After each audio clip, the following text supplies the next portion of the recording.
the Coach's Cage, presented by the Hamstra Group. All right, ready to kick things off from Arnie's in Rensselaer, right across from St. Joseph's College for another edition of the Coach's Cage program here. Got a full house. We'd like to see that, and we're going to kick things off. The leadoff man, James Broyles from the Kankakee Valley Cougars. Hi, James. How you doing? Good. How are you guys doing? Doing Good, really Coach. well. Well, take us back to last Friday night. Who'd you play? What was the score? And take us through the game. Yeah, no, we had North Newton last week or last Friday, and ended up being 34-0, which he's always happy with that. Started the game fairly slow, and of all things, I mean they play hard. They play really hard. They always have, and they always will. And you tell the kids that coming out the gate, you got to match your intensity. And sometimes they don't listen. And we start out, and I think it's 6-0 there for a long time. And finally, You guys are behind? No, we're up. No. We're up. Yeah, Shut we're up. them out. What am I Yep. thinking? Oh. And then finally, it's 13-0 halftime, and we go to halftime. It's like, guys, told you, we told you. Coaches always got them ready to play. They're always amped up. They're excited about it. And finally, I think second half kind of came alive for us offensively. And we were able to, run the ball quite a bit. What we wanted to do. Jack Lamp got a great night, had another 120-some yards for us, but Wow. which was good. Had a couple. Our quarterback Stowers, he had a couple toss-ups, for jump balls, pretty much, which to Eli Deerdorf, which was nice to see. Eli going up and getting them. And he only had 8 attempts and 2 completions for about, I think it was 50, 60 yards. So not a lot going on in the passing game, but running game, which is kind of has been our thing this year. Obviously we talked about this before, losing what we did, from last year with our quarterback situation. We knew we had to be run heavy, and that's what we've been relying on, and we've been doing a good job with it. And for us, it's just all capitalizing on our possessions. We get in, score, and of course it's 6-0 because we missed an extra point. So, it's still one of those things you got to capitalize every possession we have, no matter what it is. We got to capitalize. So, You guys missed an extra point with that kicker? yeah, exactly. He kick it from midfield. He's got a leg on him, and it was a pretty. It was barely missed. So, I bet he hadn't missed any this year. he hadn't up until then. He had missed a field goal, but he had missed an extra point. So, it was a tough one for him. But anyway, coming out of halftime, it was just more of establishing ourselves offensively, running the ball. Defensively, I thought we played great. We really did, and I think they put together the longest drive they had was, I think, 11, 12 plays, which is a great drive.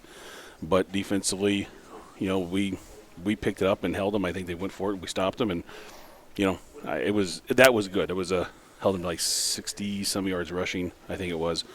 But no, that was absolutely what we need to see, especially coming out the week before. Against Lafayette Harrison, things didn't go so well defensively. But the second half of that game it did, so we wanted to carry that over, and it did. And so, and then a run game just picked up, and we were able to do what we wanted to do. Tell us about who played well for you guys. So Jack Lamp, 120, I was like 24 yards he had. Played really well. Defensively, he did real well for us. He's our defensive end. He did great. The whole defense for us. For them to play as physical and fly around the ball like they did, that was good to see for us. We need that coming off the first these 3 games that we had prior to. So the entire defense played well. I thought our front played pretty well. Linebackers were downhill, which we wanted. They played really well. Max Griffey and led the way. I think him and Miles Turpin had equal amount of tackles for us. They were both in the backfield quite a bit. They'd read it and they'd just react, which is what we've been harping on for a long time here. Offensively, Jack did well. I would say probably there's a lot of things that we could have done better offensively. Jack was a highlight. The offensive line did pretty well, I would say. But, again, he made things happen. Jack does a really good job, of finding the hole and making the cut to get there. So, Eli did fine. I think Eli did well defensively as well, but he had the catches for us, the jump balls. I mean, he's a great athlete. So yeah, I mean those two, those are probably the strongest individuals we had for the game. Can you? We didn't talk to you last week. Could you go back and say you had a game scheduled, but it got postponed? Why did it get postponed? Well, you obviously can't make it up, right? Right. No, we didn't. So we were supposed to play South Bend, Washington. They called on Wednesday afternoon. And so you game plan all that. Oh yeah. Monday, Tuesday, Wednesday. Yep. And then you throw it out the window. Nothing. And they said, well, we got some injuries and we got quarantine and we're done. Oh. So then you had to try and find somebody else? So we were looking everywhere. Whose choice is that? Is that the It's the ADs. It's John's. He's talking to us a lot. What do you guys want to do? I'm going to play. But I mean, is that South Bend's choice? Just say Yeah, you're not gonna absolutely. play? Yeah, I mean with COVID. What can you do though? You can't, if you're not going to play, then not Right. much you can do about it, Right. right? I mean they pull the plug and it's done. Wow. So it's that. I mean I actually talked to Coach Meeks. We talked a little bit they were in that situation last year with going south. Meeting in a neutral spot with somebody. I called him and we were talking about it and. Okay, well, you need, this is what you need to do. Yeah, so we're trying. So we're calling teams all over the state. This is Thursday? Yeah, this is Wednesday evening. Wednesday evening. Literally, I'm at practice at 5 o'clock, and I'm seeing I could see stuff on the phone come through of teams needing games. I'm like calling their AD. Hey, John, I talked to this guy, and it went on Thursday morning, and then finally, none of the other ones worked out. But finally, Lafayette Harrison, they're like, hey, we were going to be on the road anyway. We'll come up there. So their game got postponed too? Their game got postponed as well. So That's a heck it of a worked switch out. off. Yeah, it was. Yeah, so and I thought it was a great game for us. I mean, it was a tough. I mean, they're a good 5A program. I mean, it was kind of funny. We were doing what we call our COVID protocol, meaning we're trying to keep teams separate so we don't get quarantined. And so we had like 28 kids on our sideline. And they come walking out with 95 dressed, and you're like, holy moly. And then I think they had another 20 standing there in the street clothes because they didn't have enough uniforms for them. But it went good. I mean, I thought it was good. I mean, the first half, I mean, they put it to us pretty good. I mean, it was right out the gate, man. It was quick. And they were up 21-0. And coming out of the third, and we fought back pretty hard. Ended up being 29-21. And we had an opportunity. We just scored. We stopped them on their 20. They kicked to us, and we were getting ready to, get about, midfield. And unfortunately, we had a fumbled punt return. So, but then they get the ball 4 plays later, and they score. So it kind of stopped that. But that was good though. It was great for us, especially moving forward. They played really hard. I mean, harder than we played previous 2 games, which is what I just wanted to see. I want us to compete. I want us to finish a game. I get it, scores lopsided at the end, but it didn't really show exactly how hard they played and what they were doing out there. So I thought we need that moving on, especially playing that way through North Newton and being that we have conference coming up. Do your kids, when they see somebody like that, a top-notch, bigger school than you guys coming in, do they kind of get a little spark to them? And they did. Take it as a challenge? Absolutely. I know they were a little nervous. I mean, as soon as you tell them the team, you know what they're doing. They're on that phone, and they're like checking it out. Who are we going to play? And they're looking at all the stats and who does what for them. Oh, my goodness, look at this one. So, I mean, they're checking it out. But, yeah, they were excited about it. They're really, some were nervous, which I get it. I mean, I'm sure everybody was. But, new opponent that we've never played them, the KV. So it was fun. They were excited. If IHSAA, do they control this all? If you wouldn't have played that game, would it have been a forfeit for South Bend and you guys get the win? Or I don't think they're doing a forfits this year. Nothing. No, this just wouldn't count. It's just canceled game. Right, just a canceled Just like game. a bye. Right, yeah. And it was for us last year. It was our last game of the year last year. Highland canceled. So, we're coming off of 3. Lowell, Hobart, and Dran, and then our last game against Highland, getting ready for the postseason, and they canceled. And you're like, so going into this year was like, hey, we can't have that. We got to play. Unfortunately, it's becoming that again. Yeah, though. it is. Just look at what North Judson and that Winamac just happened. or North Judson Judson. Knox. are not playing this Yep. week. So Winamac Judson. Yeah. Winamac Judge. Yeah. So yeah, I mean, it was one of those. And you need to play. And I told John, he goes, I know you need to play. We need to play. I don't care who it is. We just need to play. We need to compete.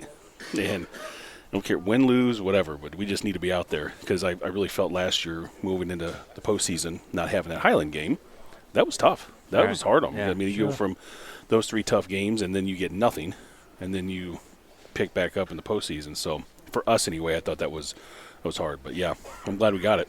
What's ahead Friday? I know we got Munster, and Speaking of competing, yeah, that'd be a good one for you guys. Good, I think good so. matchup, won't it? I think so. I mean, they have a couple wins this year. They're 2-2, and I know coming in from last year, I don't think they won a game last year. So I mean, I think they're pretty excited about themselves, which is great. I'm just happy for them. Like I said before, they changed their complete offense completely, and now they're a true triple offense. So that in itself, Not like the days of old Leroy Marsh. yeah, exactly. So that in itself can pose a problem. I mean, you got to be sound, defensively up front. Assignment football, and I think we're going to be just fine with it.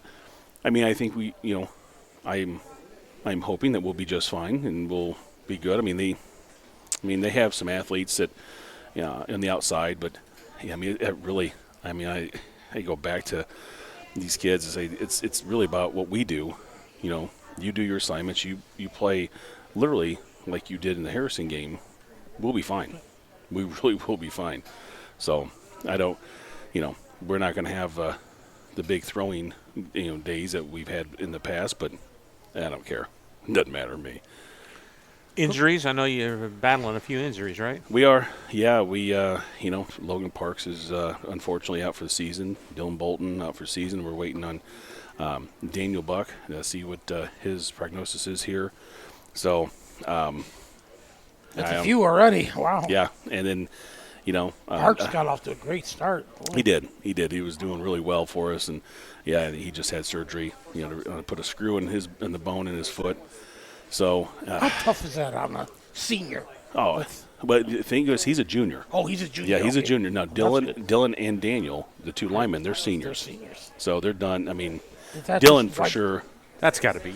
It is crushing. and he's a 3-year starter for us. Oh my gosh. So he had a lot of he had some schools interested in him, and I'm not saying that won't happen, but I mean, it takes a toll on you mentally as a senior. It's like you can't play anymore, but yeah. So and even unfortunate today in practice, we had some kids dinged up a little bit. So it's one of those you just the next person up, you got to keep going. So we'll see what happens. How was attendance your last couple games? The last one was good. I thought it was really good. The Harrison game was a little down, and only because it was such a certain thing. If we were going to have a game, and everybody was told right away, okay, everything's canceled, you're done. And so I mean, it was really probably about 50%. But then homecoming was really good. That was really good actually. Younger Cougars, a JV, a freshman, middle school. Where are they at now? No, good. JV's doing well. They did lose to Harrison, so they went down to Harrison and they lost. That was their first loss of the season. JV was. So was that a makeup game too? It was. Yeah, it was. So they were. I mean, they've been playing really well. I mean, and the freshmen. I think freshmen are undefeated, and they have Highland tomorrow. So they went out and proud of that group. They went up to Maryville and beat Maryville freshmen, which was kind of fun for them. It was a pretty nice little feather in their cap, over the start of the season. So they've been doing really well. And I know Coach Rosen and Coach Penn, they got them playing really well right now. So doing good. Middle school programs are doing all right, not bad. Going back to the quarantine stuff, and our 7th grade, unfortunately, the whole 7th grade was quarantined. So then they just played their first game the other day against North Judson for the first time. And it didn't go, they ended up losing, but it was their first game of the season. And because they haven't had they had 4 days of practice. What? It's like you're a month in. It is. You're talking to the coaches. You're like, I feel bad for you guys. But you kind of got to go with it. 8th grade is doing pretty good. I think they are 3-1 right now, so they're doing pretty good. They didn't end up losing to Judson, but yeah, they're doing pretty good. Things are overall, we're doing really well. So it's nice to see. James, appreciate you coming down very much, and look forward to talking to you next week. And good luck Friday night. All right. Thanks, guys. Thanks for having me. James Broyles from the Kankakee Valley Cougars, back with more. The Coach's Cage, right after this. For over 60 years, Hamster Group has helped build America. In 1958, a small Northwest Indiana builder began constructing homes. Through the years, by following the motto, quality and integrity you can depend on, Hamster Group has grown. Today, Hamster Group's associated around the country with homes, schools, shopping malls, churches, medical buildings, and more. So for your next project, large or small, and quality and integrity you can depend on, call 219-956-3111 and speak with the experts at Hamster Group. High-quality personalized dental service is what they do at Hillcrest Dental. For over 40 years, generations have relied on Hillcrest Dental for beautiful, healthy smiles. Dr. John Ayler and Dr. Jack Drone look forward to seeing you for your next dental visit. For information or to set your appointment, call 219-866-7117. That's 219-866-7117. Or visit hillcrestdental.net. Hillcrest Dental is a proud sponsor of all high school athletics. Meet you at Arnie's, Rensselaer's go-to pizza and so much more. Pizza, sandwiches, burgers are here. Don't forget about dessert. Wings, cheese sticks, garlic bread too. Arnie's pizza menu has something for everyone. Dine in or carry out in the best pizza in town. Located across from St. Joseph's College in Rensselaer. Call 219-866-9999 and meet you at Arnie's. Working with our customers has been Kentland Bank's trademark for 87 years. We're dedicated to making your visit a lasting one, and helping you achieve your goals is our #1 priority. With 5 locations, Kentland Bank offers all loans needed for today's businesses and families, including car loans, mortgages, agriculture, and commercial loans. We're here to make your busy life less hectic by offering online and mobile banking, bill pay, and P2P payments. Member FDIC and Equal Housing Lender. Hi, this is Chuck Clark with the Underwood Insurance Agency, formerly Preferred Insurance Group. Are you tired of being sacked every month with your auto insurance bill? Do you feel you just pay your premium to your agent and never hear from them? We at the Underwood Insurance Agency work with over 10 insurance carriers to get you our best rate and coverage we can, and we pride ourselves on serving our customers like they are our family.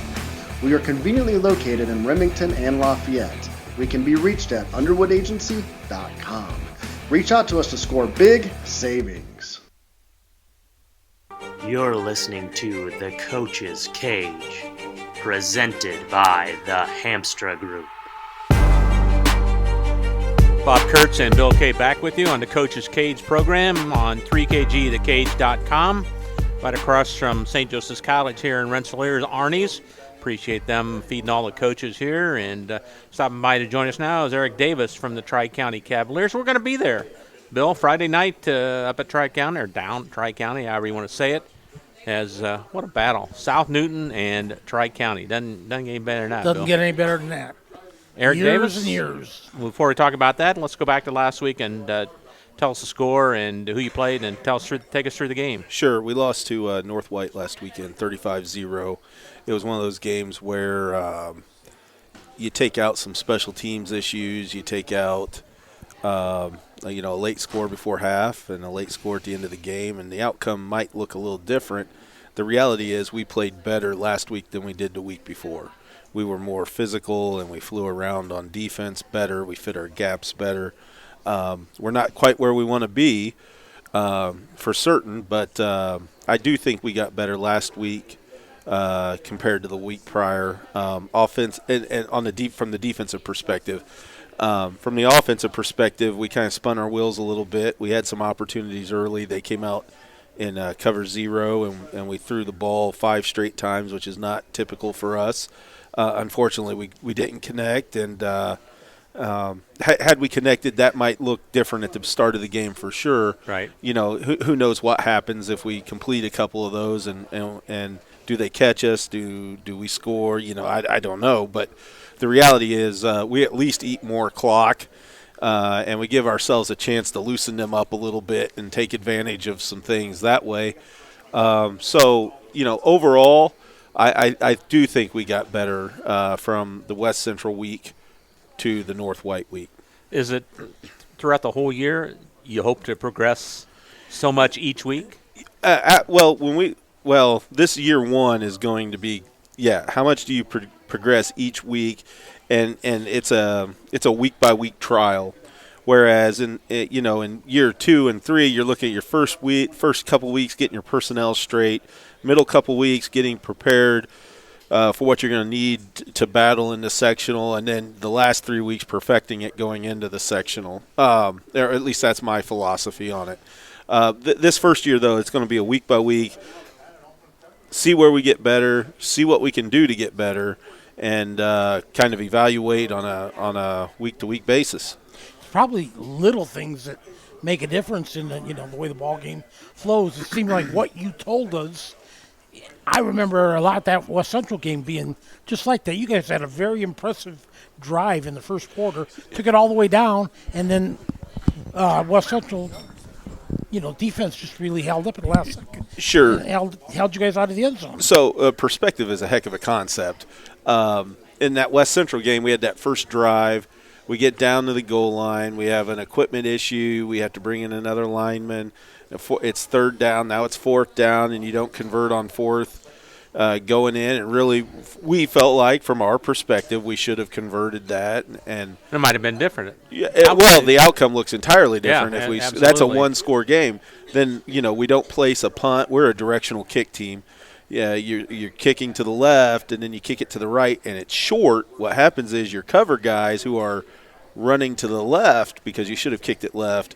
Now the punt is short. They've run past the ball, and it's on the opposite side of the field, and that was a scoop and score. Yeah. So there's another score.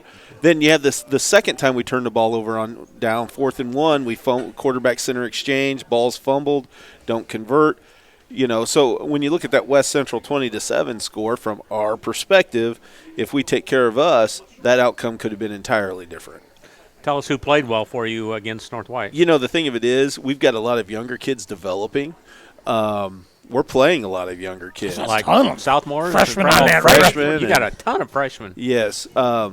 So with that being said, we're also playing a German foreign exchange student, Moritz Mettenleiter. And, the thing of it is, I think the part that shows we're developing is the newspaper guy comes over, and I'm talking to him from the Wolcott Enterprise, and he says, hey, you got a couple new kids out there. Well, they've been out there the whole year. They're making plays now, and that's a very good thing. Sure. So both Moritz and then Jonathan Pearson, one of our freshmen, were two guys that kind of popped to him, and I think that kind of illustrates we are getting better. We are starting to make plays. And so it's starting to show up with people from the stands, and I think that's a good thing. We've got a ways to go because 35-0 isn't competing. 20-7, we were close to competing, but we've got to take that next step. Talk about competing. This is one week you want to do it. Such a rivalry. Is it still the same kind of rivalry? I remember all the years where, those kids knew each other really, a lot throughout up and down the lineups in South Newton and Tri-County, whenever, whether basketball, football, you name it. There was, a little bit of extra juice flowing there when that game started. I really think it's a big deal in our community for our kids. I don't hear the same kind of chatter, but I do know it's a big deal to our community because I do hear them talk about the South Newton Tri-County rivalry and all those things.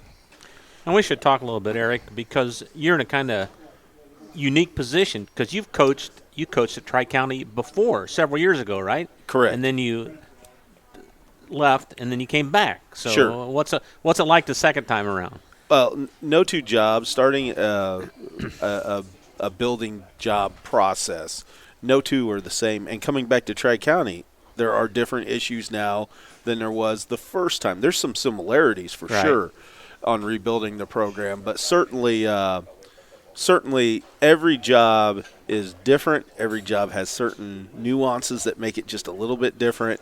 There's always commonalities in programs that are being or that are developing, and certainly there are similarities, but there are also differences in the first time I was at Tri-County.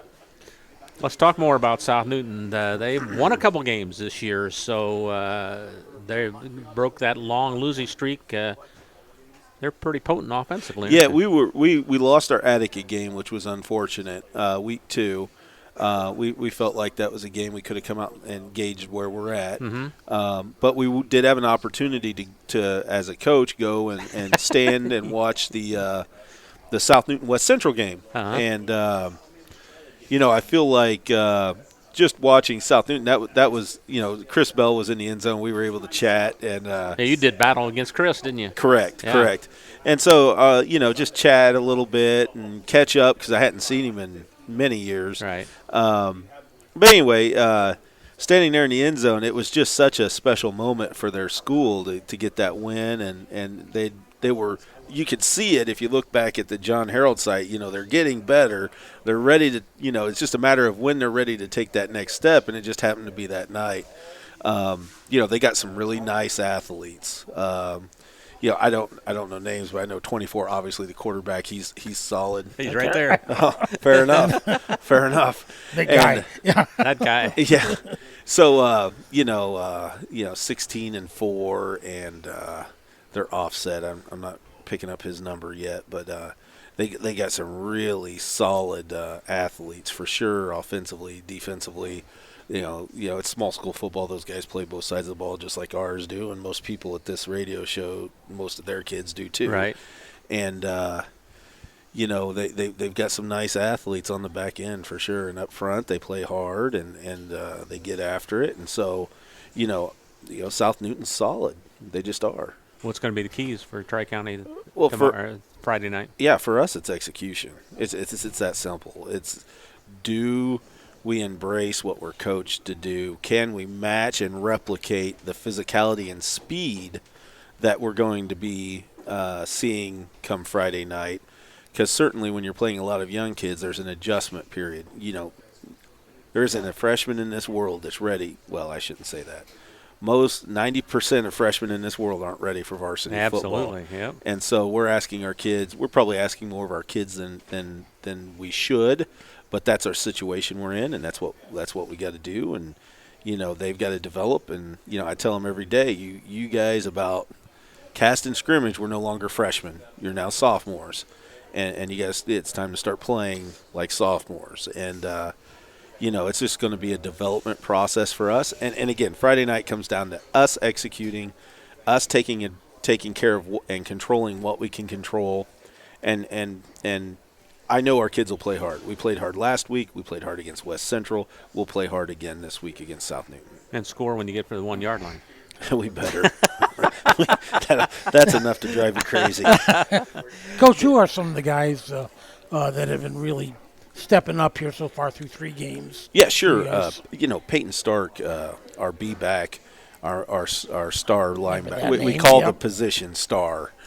So he's a Mike linebacker. Obviously, we kind of built things to accent his abilities. He does have he's a big, strong kid. He's dedicated in the summer. He's one of those guys you can count on. He's there in the summer. You can't get rid of him. He's always going to be there, and he's always going to work hard. And he's Can't like have enough about of them, man. 30 guys like that, right? Well, we talk about our leadership series, and that's part of it. The more ultimate warriors you can get at the top, they bring people with them, and that's what we need. And, if you got 1 or 2 of them, you're in pretty good shape. You remember back in the day, Dalton Justice was one of those guys. I remember that name. But, Peyton Stark's kind of that guy for us. Ultimately, Braden Barnett has been ascending through our program in different capacities, both on offense, on the offensive line, and defense at kind of our pseudo hybrid D-line linebacker position. Ultimately, we got Bryce Baylor, Kobe Baylor on the back end, Corbin Lawson playing kind of like our free safety position. All those guys we count on a lot to play a lot of minutes. Ultimately, most of our up front guys are younger guys. with the exception. We got Tyson Jordan at center, and with Dane Wright is at tackle, and then Tyson Jordan plays D-line on defense as well. So a lot of those guys have had to assume roles of leadership because our roster is where it is, of being very young, and excuse me, their ability to provide the kind of leadership that shows these guys, these younger guys, how to play, how to conduct themselves, how to handle adversity, is very important to growing our program forward. Do you have a junior varsity program or We play a reserve schedule. We just play. That's probably the most exciting thing of the year. If you ask me, what is most important, your kids got to play. If your kids don't play, they're not going to come back out. Right, absolutely. So we make a concerted effort to play a reserve schedule. We had our first game Monday night against Covington. I thought our kids Covington had played 3 games, and they looked a little more veteran maybe than we were. Mm-hmm. And I felt like over the course of the game, you saw our kids start to grow. We went from not making plays early to now we're kind of in position to now we're making plays to now we're competing, and I thought that was a really special thing for us. Mainly the freshmen? Yeah, mainly freshmen playing in that reserve team. Noah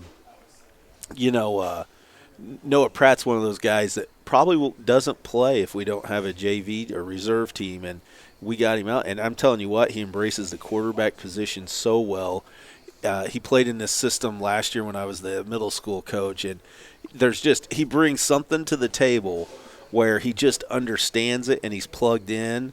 And even last year in 8th grade, he could read it, pull it, pitch it, and that's kind of a big deal at that level. And I think it speaks a lot about his leadership and his ability to be plugged in, engaged, understand, learn, and execute. And so he's been James. One of my assistant coaches, James Tallman, and I speak all the time about how impressed we are with him being able to execute. And we think that he's got a lot of potential to grow within our program. Bryce McMorrow is a guy that we depend on a lot at our reserve team. He plays B-back. He plays wide receiver. He plays – you name it. He kind of gets moved around all over the place. He's played inside linebacker. He's played – you name it. And so he's one of those guys that never questions anything. He does the best he can. He learns. He executes. I think that's real important. So that reserve – so we played – now, I don't know. This is what I was told by my assistant coaches.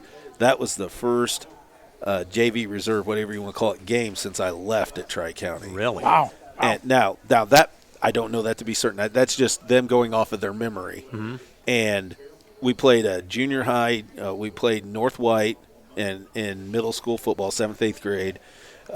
We were able to North White was a very athletic, pesky team. It ended up being 16-8, and we couldn't put them away. They played real hard, and then we were able to play that reserve game afterwards, and that was really cool for our community to see. That's a big deal to me. Probably, like I said, that's the most important part of this year is get our kids playing. Can anybody impress you at the JV level to where they can play a little varsity? Those guys are already picking up special teams quarters. Yeah. You got 27 kids. Sure. They're already being counted on. Sure.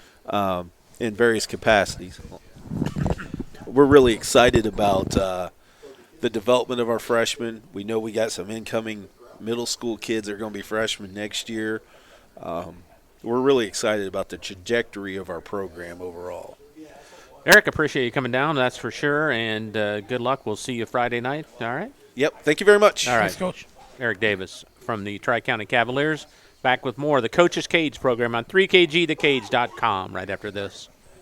For over 60 years, Hamster Group has helped build America. In 1958, a small Northwest Indiana builder began constructing homes. Through the years, by following the motto, quality and integrity you can depend on, Hamster Group has grown. Today, Hamster Group's associated around the country with homes, schools, shopping malls, churches, medical buildings, and more.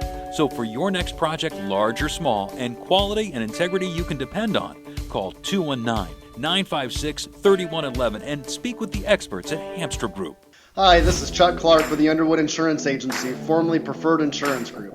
Are you tired of being sacked every month with your auto insurance bill?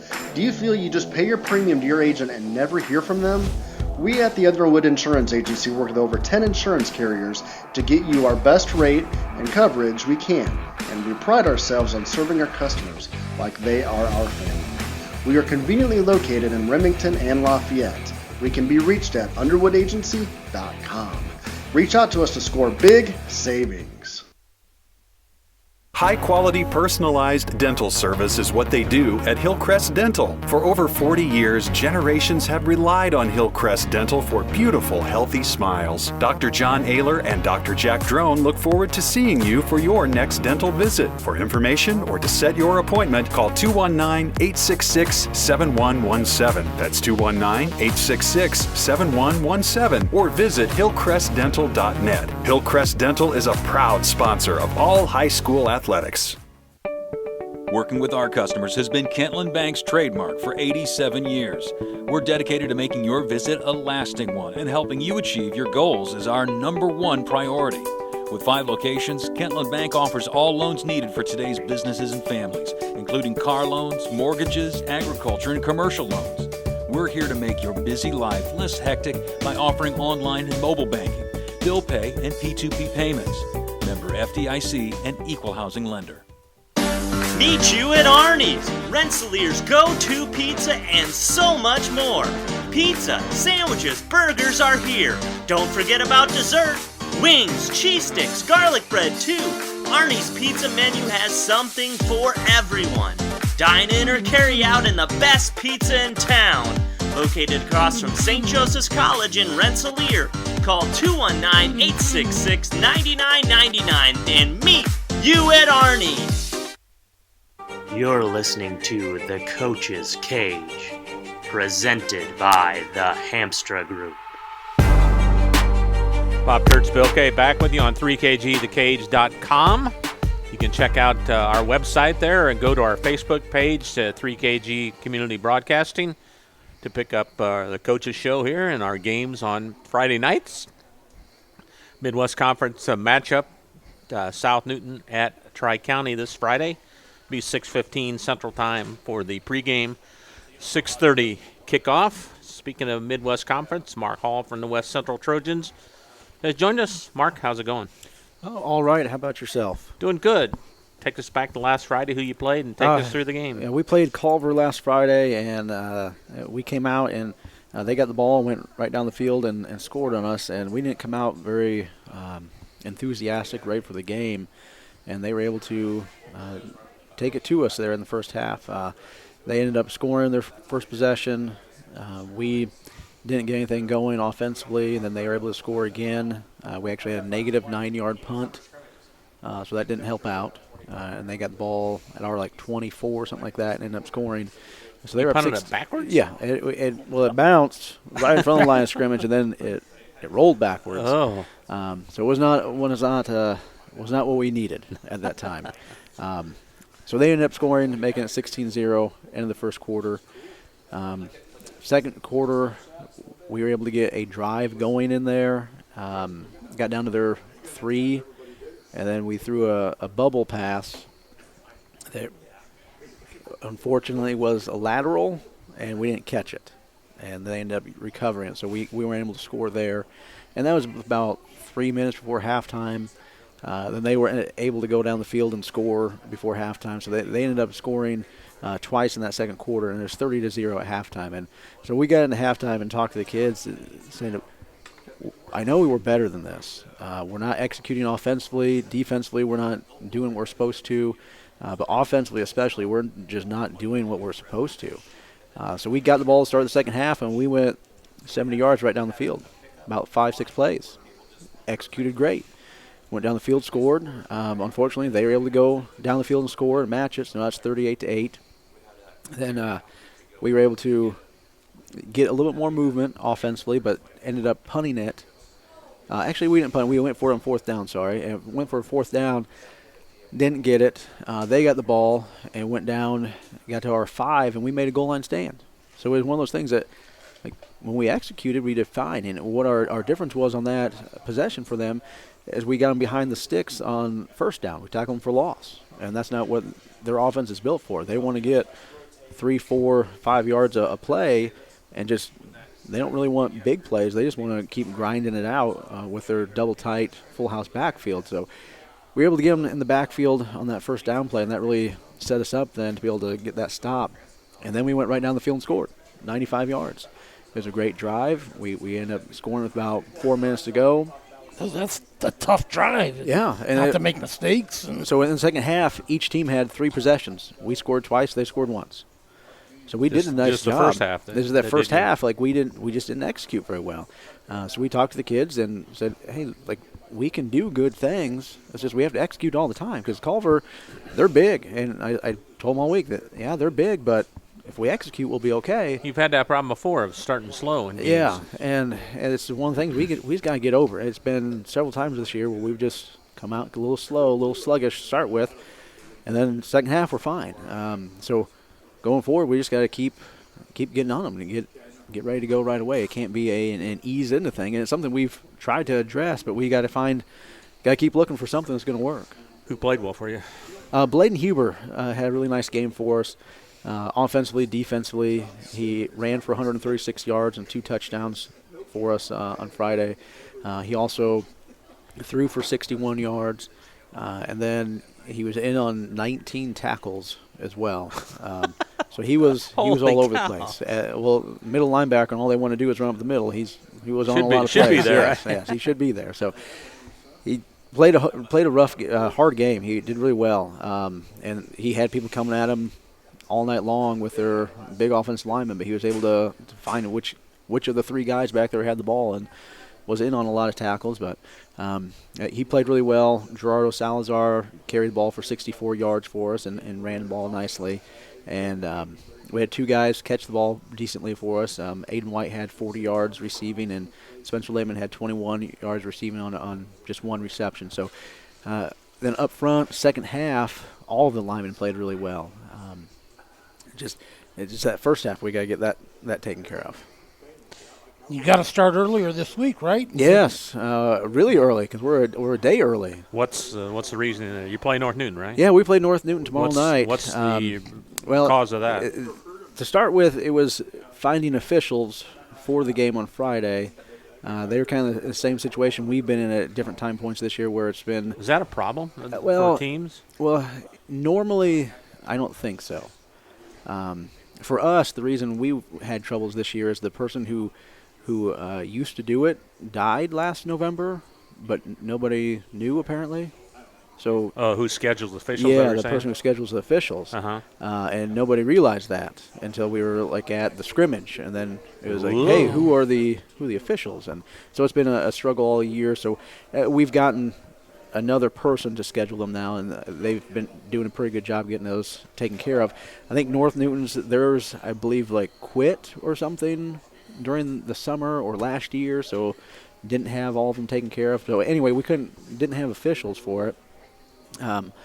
Then Saturday, one of my assistant coaches is getting married, so we're in the we're all doing something with the wedding on Saturday, so that wasn't going to work either. There's certain priorities you don't mess with. Yeah, so that was out of the question. So then it was, what about Thursday? So Thursday is what it got moved to. Does that affect the way you practiced before that, or not? As long as we knew in advance, no. Like if we would have been told Monday, hey, you're playing Thursday, then yeah, that changes some things. So you knew, yeah. As long as we knew in advance, it hasn't been too bad. We just altered our days. We instead of having a normal Monday practice, Monday became a Tuesday practice, and everything got pushed up a day. So we kind of just eliminated our normal Monday practices.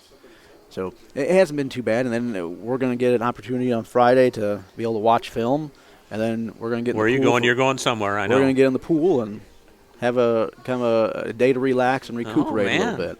Not going to another football game, huh? I've thought about it. Actually, I've thought about going back home and watching Concord because they're playing Goshen, and it's a big rivalry. But I don't know if usually on after games I'm up until about 3 or 4 in the morning, so I don't know about driving 2 hours Friday night and then driving 2 hours back. So that's not quite sure if I want to do that yet or You not. won't know what to do with yourself on a Friday night. I won't. I might be able to get a good night's sleep and be ready for the weekend. It'll be kind of it will definitely be strange because all day I've been thinking it's Thursday, just because I'm used to certain Game routine. days, yeah. You got to go get this guy. That'll give you gray hair, won't it? Yeah, well, that and just kids not listening. Yeah. Tell us about North Newton. North Newton, they've had 3 really strong opponents they've played in the last 3 weeks, and they've fought against all of them. All the scores are, I think, like 30-something. 34-0 last week. And then there's like 30-something to 12 in there, and I think there was like a 30-something to 7, I believe. So all of them are very similar scores, but they played really tough teams. They're a team that is going to play really hard and strong defense, and you have to try to figure out a way to move the ball on them. And then offensively, they've got some skilled guys, just like they do every year, that they're going to move around and make plays. And we got to figure out how we can contain them and make sure that we try to limit their big plays and keep them contained. And they got a big running back that we got to make sure that we wrap up and make sure we gang tackle and get people there to the ball on him. Otherwise, he's going to probably run the ball well. There's a lot of times in film, there's places where it looks like he's going to get tackled, and all of a sudden he just breaks through there, and you're like, wow, that was a good run, and he's only a sophomore. So I got to make sure we wrap up and stay low on him. Let's try and get off to a good start for once, okay? That would be nice if we can get off to a good start. Like, really, Tri-County is probably the best start we had, and even that one was a little rocky in that first quarter. Well, you stop them at the goal line. Yeah, we had to do it twice inside Changed the 20. the game So around. yeah, We did it. Yeah, we just got to get everything going that first quarter. How the younger Trojans doing? Oh, they're coming along. Our middle school, the last game they've had, the last 2 games that have actually been canceled for the middle school team. Man. But no weather. Oh, Weather. that's a, wait a minute. Weather? Before the weather came. Okay. The old weather forecast. Gotcha. Yes. So last 2 Tuesdays, there's been some storms, and they haven't been able to play. But the last game they did play, they did win. I believe it was 22-0 at South Newton. So that was a good win for them. It's the first time the middle school has won in, I think, 2 or 3 years. So that was a good win for them. And then as far as our freshmen are concerned, they're coming along. They're learning the things they need to pick up on, and they're starting to get in the hang of it. And they're getting used to it. They're starting to adjust to high school football. Well, good luck tomorrow night, I guess. Right, Huh? well, thank you. All right, Mark, thank you very much. Mark Hall from the West Central Trojans. Back with more of the Coach's Cage right after this. You at Arnie's, Rensselaer's go-to pizza, and so much more. Pizza, sandwiches, burgers are here. Don't forget about dessert. Wings, cheese sticks, garlic bread too. Arnie's pizza menu has something for everyone. Dine in or carry out in the best pizza in town. Located across from St. Joseph's College in Rensselaer. Call 219-866-9999 and meet you at Arnie's. Hi, this is Chuck Clark with the Underwood Insurance Agency, formerly Preferred Insurance Group. Are you tired of being sacked every month with your auto insurance bill? Do you feel you just pay your premium to your agent and never hear from them? We at the Underwood Insurance Agency work with over 10 insurance carriers to get you our best rate and coverage we can, and we pride ourselves on serving our customers like they are our family. We are conveniently located in Remington and Lafayette. We can be reached at underwoodagency.com. Reach out to us to score big savings. Working with our customers has been Kentland Bank's trademark for 87 years. We're dedicated to making your visit a lasting one, and helping you achieve your goals is our #1 priority. With 5 locations, Kentland Bank offers all loans needed for today's businesses and families, including car loans, mortgages, agriculture, and commercial loans. We're here to make your busy life less hectic by offering online and mobile banking, bill pay, and P2P payments. Member FDIC and equal housing lender. For over 60 years, Hamster Group has helped build America. In 1958, a small Northwest Indiana builder began constructing homes. Through the years, by following the motto, quality and integrity you can depend on, Hamster Group has grown. Today, Hamster Group's associated around the country with homes, schools, shopping malls, churches, medical buildings, and more.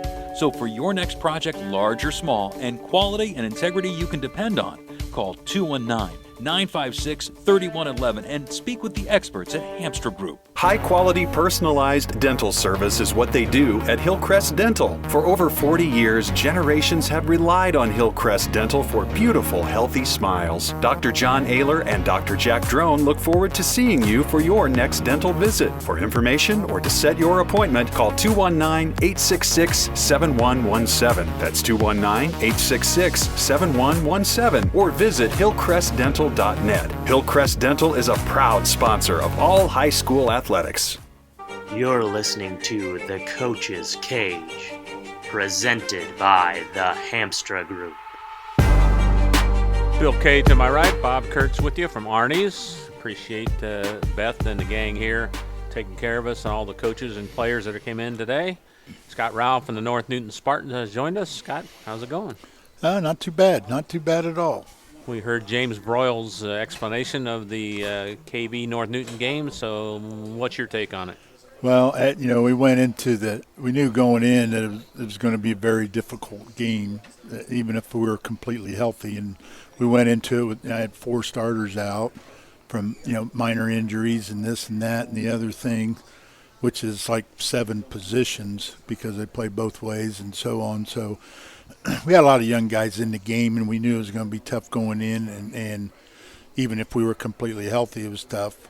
But, I give our kids a lot of credit. They went in, we battled at it, and we tried to do what we could because, our quarterback was out, so we had a kid playing quarterback that really hadn't played any quarterback before because our starting quarterback, Evan Gagnon, was a sophomore, so he gets a lot of reps because we're trying to work him in and get him up, and he was dinged up and not able to go in that game, and so we put in Alex Miller, another sophomore who didn't have a lot of reps at it, and and he did a pretty good job for really having a week's worth of getting ready, and until he got a concussion, got dinged up, hitting the head in the game, and so he had to leave the game. So now we end up putting in Gavin Johnson, a senior who didn't take any reps at all.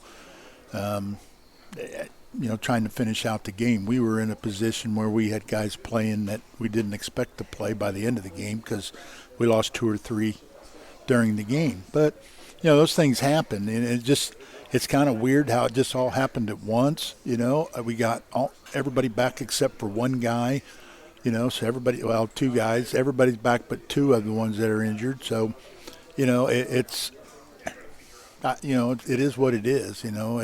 You go years and years and you don't have hardly any problems, don't have hardly any injuries, and then for some unknown reason you get one of these seasons where it just seems like people get dinged up.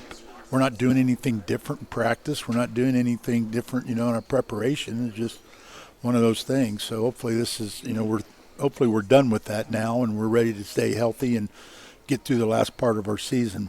They ended up putting it to us pretty good, but the kids played good. It was like 6-0. We were in the game until about 2 minutes to go in the first half, and all of a sudden they scored, went up 14-0, and then we fumbled on the first play after we got the ball. Then it was like a minute and a half, and they go down and score again right away because they get the ball deep. Boom, boom, it's 20-0 at halftime when it was only 6-0, and then all of a sudden like that, 2 scores get away, and then we gave up a touchdown in each quarter and ended up getting beat 34-0. We just were not able to do anything offensively throughout the game, so that made it a little more tougher. Anybody play well for you the other night? Well, yeah, we had some guys I talked about Alex Miller doing what he needed to do, Gavin Johnson stepping in and doing what he needs to do. Caden Rowland had a really good game running the football for us, getting some tough yards. And he took a beating too, but he kept going, and so, it was those guys played really, really well, I thought, and Matt Berry up front playing both ways on the offense and defensive line and made some nice plays and did some nice things. So, we regroup this week and get ourselves ready to go. And like I said, we got most everybody back, so we're looking forward to tomorrow night's game. Tomorrow, and I still can't get over that. I know. I still mess it up because I know the game's tomorrow night, but that makes me think today's Thursday, and I've been screwed up all day thinking it's Thursday when it's really Wednesday. We had to change the practices around and do the things that we needed to do, and it's different. But once you get started in the week and we're doing the practice, our Monday practice had to be what we normally do on Tuesday, and Tuesdays had to be what we normally do on Wednesday, and then today. Like I said, that's why I think it's Thursday today because we had Thursday practice. Everything was that way except at school, and I was messed up all day in school because I kept thinking it was Thursday.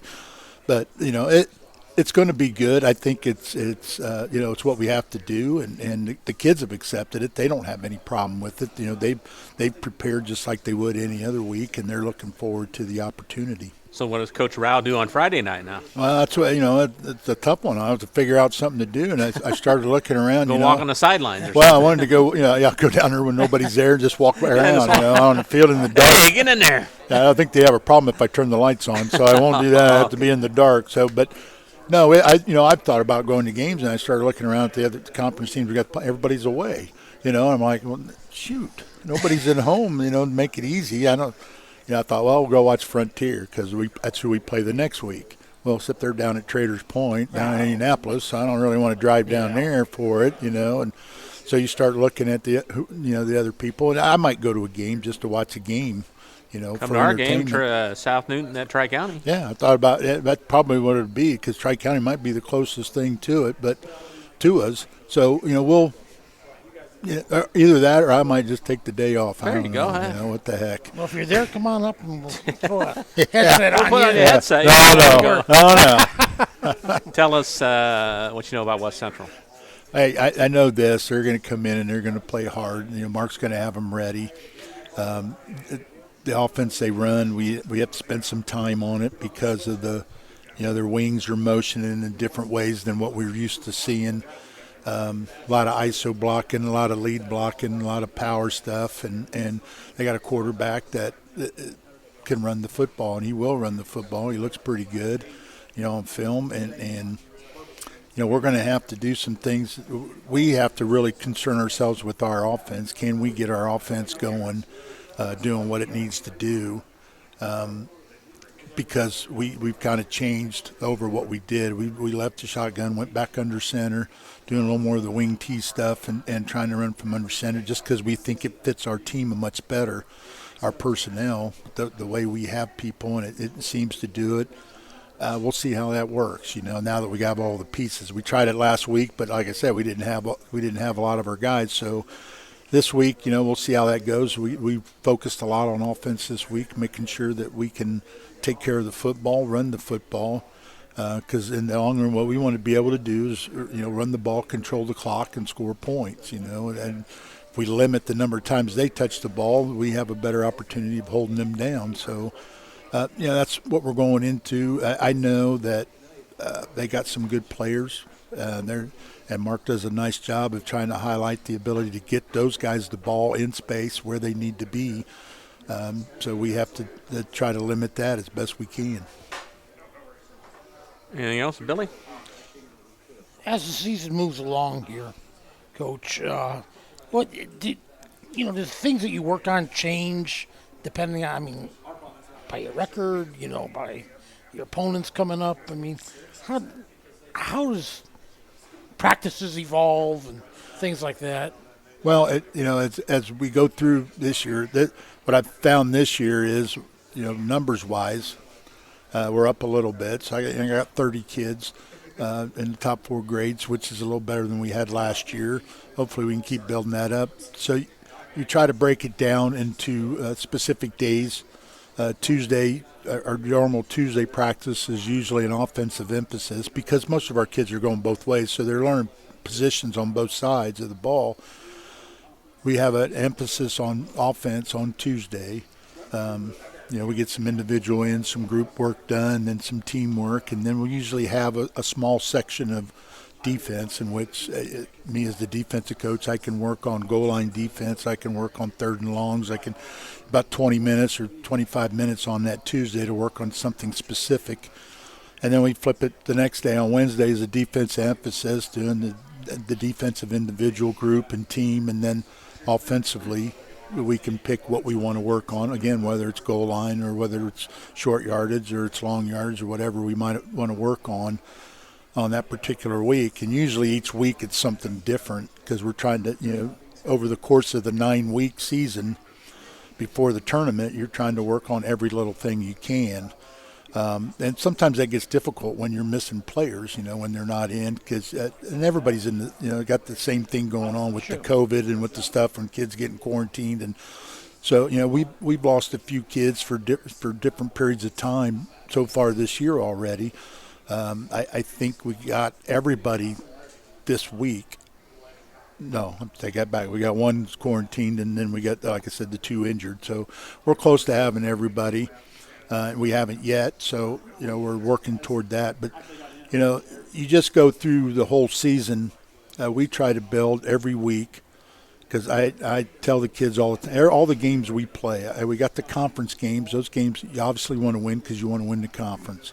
All the other non-conference games are all built in to make you better for when we get to the tournament, because we have to be better then than we are now, obviously. So every week we're working and we're adding stuff to the individual drills and their just football skills, whether they're linemen or backs or receivers or quarterback or whatever they are. Working on their individual skills is important. Even in week 9, we're still working on that. Still working on footwork and getting lower and being in better. I've got the linemen, and we're constantly working on position and being lower and getting the hips lower and all the the hitting surface and everything we're doing.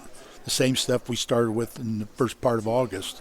We're still doing the same drills, because you got to get it through repetition, and there's not enough time in the days. We're going to have a 2-hour practice. We're not going to be out there 4 hours every night. And so, and they got other stuff going on too. So I don't want to drive them crazy either with the stuff that we're trying to do.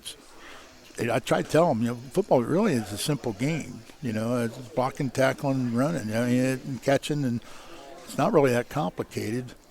They always give me a hard time because I make it so that, every week I go, now they answer me finally, but every week I ask them, how do you win football games? And when I first would bring that up, they'd all look at it, you score more points than the other team. It's really not that complicated. And if we can hold them to 0, it's easier to do. So I said, that's why they always tell you, fans watch offense, but defense wins championships, because the lower I can hold them, the easier it is to outscore them. Every game where they keep score, that's the whole purpose. I just got to score better than the other ones. Football coaches, they know what they're talking about, Oh, yeah, no doubt about it. It's really simple. Yeah, it is. It's really not that complicated. If it was complicated, I couldn't be doing this. There you go. I can tell you that. Scott, thanks for joining us, and good luck tomorrow night, all right? Okay, thank you very much. Scott Rowell from the North Newton Spartans, back with more. The Coach's Cage, you're listening to it on 3kgthecage.com. High-quality personalized dental service is what they do at Hillcrest Dental. For over 40 years, generations have relied on Hillcrest Dental for beautiful, healthy smiles. Dr. John Ayler and Dr. Jack Drone look forward to seeing you for your next dental visit. For information or to set your appointment, call 219-866-7117. That's 219-866-7117. Or visit hillcrestdental.net. Hillcrest Dental is a proud sponsor of all high school athletics. Working with our customers has been Kentland Bank's trademark for 87 years. We're dedicated to making your visit a lasting one, and helping you achieve your goals is our #1 priority. With 5 locations, Kentland Bank offers all loans needed for today's businesses and families, including car loans, mortgages, agriculture, and commercial loans. We're here to make your busy life less hectic by offering online and mobile banking, bill pay, and P2P payments. Member FDIC and equal housing lender. Hi, this is Chuck Clark with the Underwood Insurance Agency, formerly Preferred Insurance Group. Are you tired of being sacked every month with your auto insurance bill? Do you feel you just pay your premium to your agent and never hear from them? We at the Underwood Insurance Agency work with over 10 insurance carriers, to get you our best rate and coverage we can, and we pride ourselves on serving our customers like they are our family. We are conveniently located in Remington and Lafayette. We can be reached at underwoodagency.com. Reach out to us to score big savings. Meet you at Arnie's, Rensselaer's go-to pizza and so much more. Pizza, sandwiches, burgers are here. Don't forget about dessert. Wings, cheese sticks, garlic bread too. Arnie's pizza menu has something for everyone. Dine in or carry out in the best pizza in town. Located across from St. Joseph's College in Rensselaer. Call 219-866-9999 and meet you at Arnie's. For over 60 years, Hamster Group has helped build America. In 1958, a small Northwest Indiana builder began constructing homes. Through the years, by following the motto, quality and integrity you can depend on, Hamster Group has grown. Today, Hamster Group's associated around the country with homes, schools, shopping malls, churches, medical buildings, and more. So for your next project, large or small, and quality and integrity you can depend on, call 219-956-3111 and speak with the experts at Hamster Group. You're listening to The Coach's Cage, presented by the Hamstra Group. Bob Kurtz and Bill Kay, Scotty Miller, Jeff Gastineau in the background there with us, making us sound good, look good. So moving on to South Newton Rebels coach Brad Beavis. Brad, good evening. How's it going? Good evening. Good. Well, I want to say they didn't have a long game Friday night, but we were done. Starting at the same time, the Rensselaer Twin Lakes game, we were done in our car, and you were starting the fourth quarter. What gave there? It's the long game, Bob. Long game, a lot of scoring, huh? Scoring and some other factors is the long game. We may not go into that. I looked down at my watch, and I was talking to the players afterwards, and it was 10-11. Oh, that means that game was over 3 hours long in high school. That's way too long for a high school football game. You played at Lake Station, and what was the score? It ended up being 59-30. That is a lot of points. A lot of points in the third quarter. There was 48 points scored in the third quarter alone. Jeez. So a lot of up and downs, a lot of kickoffs. Wow. Well, you're going to take 15 minutes to go through the game. Go ahead. Well, I don't know if you'll let me. Go ahead. You have an open mic there. You can say whatever you want. Yeah, Lake Station, we had a big game with them, 2 years ago. It was a 44-42 double overtime game. So we just have a tradition, I guess, of playing long, drawn-out games with those guys. But we have almost 500 yards of total offense going up and down the field. Caden Cruz, our quarterback, had 298 yards. Or 289 yards. Sorry, I'm dyslexic. That's bad for a math teacher. Passing, rushing, combo, or that's just rushing with 5 touchdowns. He added 93 yards in the air with another. That's quite a night. With another 2 touchdowns. So he had quite a night. But we're kind of getting used to that. He's done that. I kind of started last year, but this year he's had a couple big games and just he commands the game and gets everybody on the right page. And right, like I told you guys last week, at some point somebody's got to focus on him and stop him. And our other 2 running backs are going to, pick up the load and get some yards then. But right now, he's just taking off on his reads, on his read options, and he's getting the yards. Defense played really well. We did give up one special team point. How many points you give up? 30. And okay. Go ahead. The special teams gave up. Okay. So I had to fire the special team coordinator. Is that you? That'd be me. So I gave that role up this week. So I got somebody else doing special. Oh, man. Coach Patterson started taking over last week, and he's got full command now of it. But no, we played pretty well. They switched offenses up on us. At the end of the first quarter, after their first drive, they went back to their single wing look. We just hadn't prepared for that, so it took a little while for us to get guys in the right spot. But my coaching staff did a great job of identifying what they were trying to do and communicating with the kids, and we got kids lined up. Once that happened, it was much better controlling the ground game. They caught us on a couple play-action passes where we just, your eyes get caught in the backfield, and there's 11 guys right there next to the line of scrimmage, and they're just running power left and sweep left and a counter. Your eyes start to look at the backfield, and just they pop that pass in there. And we had guys in position. We just didn't make a play. They made a heck of a throw, and so that was another one of the touchdowns. So, like I said, overall I thought we played okay defensively, but, we outscore them. We don't have to play as much defense, Bob. That's right. That's right. That's what Coach Sturms always tells me. That's right. So, anyways, I brought 2 guys with me tonight. Got Corbin Cruz as our quarterback, and Caden Cruz's brother is the running back. And then on defense, Caden plays safety, and Corbin Now plays you got me all outside confused linebacker. there. Who's the quarterback? Caden's our quarterback. Okay. Sorry, I was looking at Corbin. Jeez. Caden's our quarterback, and like I said, also plays safety for us. And Corbin plays running back and a little bit of slot. And on defensive side, he plays outside linebacker and does a really nice job setting the edge. He doesn't get a lot of tackles because he's the one making people change direction so everybody else can flow there. So Well, just got a responsibility. I wish right? it was like hockey where you could give assists, like your points you get assists and build them out that way, but you can't. So these guys are two of our guys that make things go. We got a couple more that hopefully we can bring in the next few weeks, but I figure we can give them some airtime. Bring it over to Corbin here first, and we'll talk to him.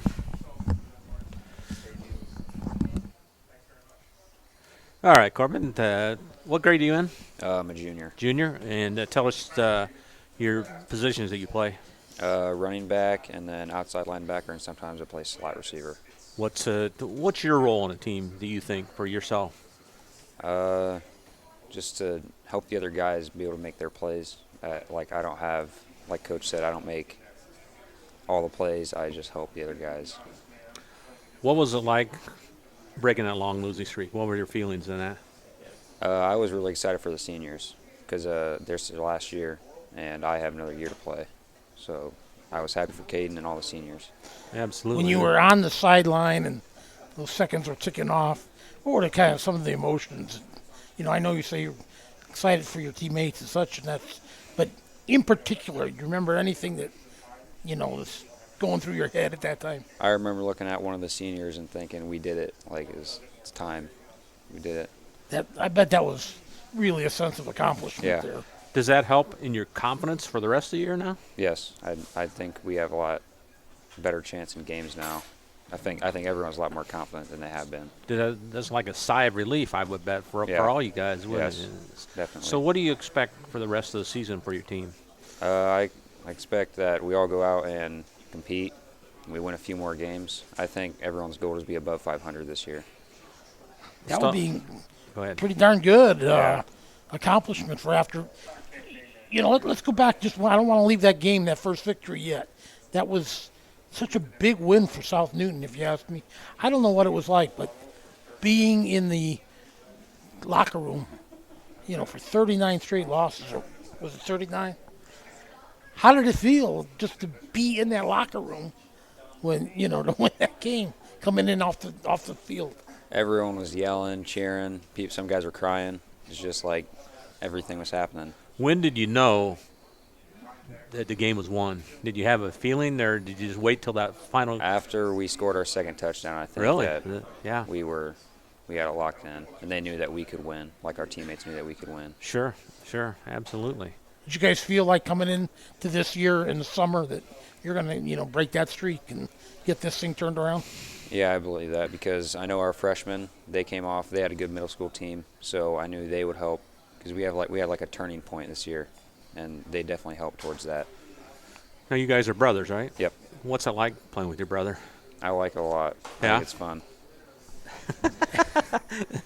We'll just get Caden's thoughts here in a little bit, but anyways, talk about Friday night. What do you think? Now that's to us, Tri-County and South Newton. It's a big rivalry game. Yeah. Is it the same for you? Yeah, I hate losing to Tri-County a lot. I bet you do. Yeah, it's one of the games that I would rather win than most out of our season. Well, cool. Well, you get a chance not that far away, right? Yep. Pass that over there now.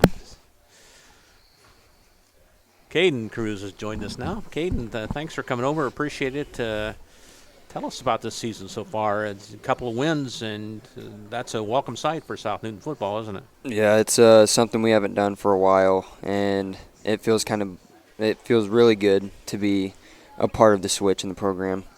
What's been the big turnaround this year? Why are you so successful now? Our team is really close. Like, everybody has a bond. I believe that's one of the big factors in having that winning team, And other than that, we have a great senior group this year too. Make sure everybody's on what they're supposed to do. Keeping everybody accountable. Accountability is great this year. Other than that, everything's just amazing. It's so much fun this year. Bill read some of his stats. Caden, Thanks to Coach Beavis for giving us a little cheat sheet here. But you have really put together some pretty gaudy stats through the first half of this season. 657 yards rushing on 78 carries, 8.42. That's unbelievable. What was your top mark coming in for the first 3 years per carry? Yards per carry. I don't. Is that about? What were you usually averaging about? not that high, I bet. Oh no, it was probably like 5 or 6. 5 or 6, yeah. Last year was probably around 5. Eight and a half beats it pretty well. What's been the difference this year? Why are you running so much better than we have? That's a great question. I think just experience. I've had 4 years at the quarterback position, so I kind of can feel defenses out a little bit better and hit those holes harder. I see how much it means to make sure you stay on track and just make sure you get positive yards. Really. Is it easier when you line up on scrimmage and see what's coming at you? Can you pick up certain tendencies from the defense? Yeah, blitzes. I can read the safeties, corners. I can come off blocks pretty well. It's really all around. It's really fun. What's been the difference for you being a senior quarterback compared to freshman or sophomore quarterback? I think this year I came into the season with a ton more confidence. Freshman year was a beginning of the year, and I'm getting thrown into this big spot, and we have really it was just a whole rush of emotions starting out, and now it's just okay. Here's what I got to do. Let's get it done. I hear people talking all the time that the game slows down when you get experience. And game slows down and you can see more, right? Mm-hmm. Yeah, for sure. Film. I watch a lot of film on everybody that we play, and that also really helps me out too, and I'm sure it helps a lot of the other guys out too. Okay, we see you down your passing stats, not too shabby either. 363 yards already, and 27 of 48 through the air, including 7 touchdowns. What do you like doing better, throwing the ball or taking off running it? I like running. Really? I think it shows too, but I prefer running than passing the ball. If there's an open look, I'll definitely pass it. But other than that, I remember Lake Station. I called a pass play and we scored on it, so that was kind of cool. That surprised anybody here. You've got to give a lot of credit to your offensive line then for the. Oh this, yeah, right? Yeah, for sure. They're really solid this year. There's a pocket. I don't have to break very often, and when I do, it's my choice. It was bad read, or you know what I'm saying. Hey, you've also done real well on defense. 41 tackles total, 10.2 per game, 3 interceptions. You know what has always amazed me, especially smaller schools, how you guys everybody goes both ways. How tough is that to go, not ever get off the field? You're playing the entire game. It's fun. It's a rush. You'd rather do that, really? You never know what's going to happen after high school, so you might as well grab that experience while you can. Really, that's all about. That's really all it's about. That's how I see it. Are there times you wish you had a set of downs off to just catch your breath a little bit, or don't you need it? Maybe sometimes when I'm feeling a little achy in my legs, but other than that, I'd rather just soak it in while I can. What do you hope to accomplish this season? I want to make a run in sectionals this year, and finish out the season with 5 or 6 wins. It's very possible. Win conference. It'd really help if North Newton and North White got knocked out here shortly, but other than that, it's pretty much it. I have personal goals. I want to be all conference and hopefully all state here this year. And other than that, nothing else really. Is this your moon, man. Is this your big rivalry game coming up on Friday night? Oh yeah, I think everybody sees North Newton as being like our big rival because they're in the county, but it's a whole different story between Tri-County and South Newton. It's just a lot more that the environment's better than North Newton and all that. So. Do you guys know players on their team? And I know players from a lot of our conference teams, so I have a lot of buddies. Do you ever chat with the opposing team on the field, or you Yeah. don't trash talk them now, do you? No, we don't. No, Okay. it's just like, hey, what's up? How you doing? All that. Just small talk. Ever say I mean, a nice tackle or a nice play? Or? Yeah, for sure. We help each other up. It's really a bond with everybody. Well, we can't wait to see you guys Friday night. We'll be on the air, and give the microphone back to the coach. Thanks for coming over, guys. Thanks for coming, guys. Caden and Corbin Cruz. Now back to Brad Beavis. You got a lot to talk with talking with these guys, That's why I bring them along. I don't have to talk as much. That's right, exactly. What's the coach's view of game Friday night? Tri-County is a rivalry. I do think that Caden's right. I think that people see the North Newton, South Newton, and it is a rivalry, but I think you talk to a lot of people, and we want to beat Tri-County. I taught over there for a year and coached over there for a year too, so it adds a little wrinkle to it for me. But they're a younger team. They have a little bit of size. They seem to be getting better. A couple films that we have on them, week to week they seem to be getting better. They're on the triple option, so you have to be disciplined. And if you're not disciplined and they read it correctly, then it's a tough offense to stop. They keep the chains moving, all that kind of stuff. And they can hang around and be in the game. So. Probably not going to score 59, are you? I wouldn't think. I mean, if we can, we will. Can you score 59 points again, Caden? Caden says he can score 59 again. So we'll be looking pressure's on Coach Durham to call a good game. But defensively, they run that 3-3 stack, and it can cause you problems. So if you communicate, it makes it a little bit easier. But they blitz a lot out of it, and they move around a little bit. So it can cause you trouble, and you just don't know until you get in a game how the matchups. I mean, obviously we feel good about our matchup, but you get in the game and it's player on player, and it's that coach scheming things up against us. But so they can do some things that give some trouble. But I think our kids are gaining confidence every week. I think that there's some things that we can do to really frustrate them, and we just hope that we execute and frustrate them a lot more than they frustrate us. I think that's a big game for you guys. Could be 2 in a row. Could be 3 wins on the year. Could be another conference win. There's a lot on the line. It could be a lot on the line. There's a trophy involved too. Oh, is it really? I mean, these guys have never seen it before, but I've won it before. There's a trophy, I promise. And so hopefully we bring that home and put some things in our trophy case and end our road streak. So if we can get a win coming off our 4-game road streak, that'd be nice. That would put us at 3-2. Coming home for 4 straight. So there's a lot. You have 4 straight home games? Yeah, 4 straight home games. We just played 4 straight. Who's that AD there that has a schedule like that, know? Yeah, Coach Bell and me kind of put together a heck of a schedule, I think. Does it feel a little different now to be the hunted instead of the hunter? Yeah, a little bit. It's definitely we're transitioning into a different mindset, I think, for how we coach the kids. I mean, you're always coaching to give them some confidence and keep them in games and keep them fired up. Now we got to keep them from being too confident. A little more focused in. They kind of got that this week a little bit. We had to have a little talk. But, their minds are changing too. It's just a different coaching thing. Teams that are really successful, you still coach them. I wouldn't say you coach them differently, but you're hitting different topics. You're hitting different areas of the game for them, different mentally too. So we're kind of in that transition period where we're going from a team that really wasn't successful to a team that can be successful. So we're just in that little transition period. That's what we tell the guys. We're going to treat you like a winning football team because that's what we expect you to be. And if we go out Friday night and win, we're a winning football team. We're no longer 500. We have a winning record. And that's going to be a big deal, I think, for these guys. Brad, can't wait to do the game, and we'll be there. And good luck, you guys, okay? Thanks for having us. Thank you. Brad Beavis, Caden Cruz, Corbin Cruz, back with more of the Coach's Cage right after this. Hi, this is Chuck Clark with the Underwood Insurance Agency, formerly Preferred Insurance Group. Are you tired of being sacked every month with your auto insurance bill? Do you feel you just pay your premium to your agent and never hear from them? We at the Underwood Insurance Agency work with over 10 insurance carriers to get you our best rate and coverage we can, and we pride ourselves on serving our customers like they are our family.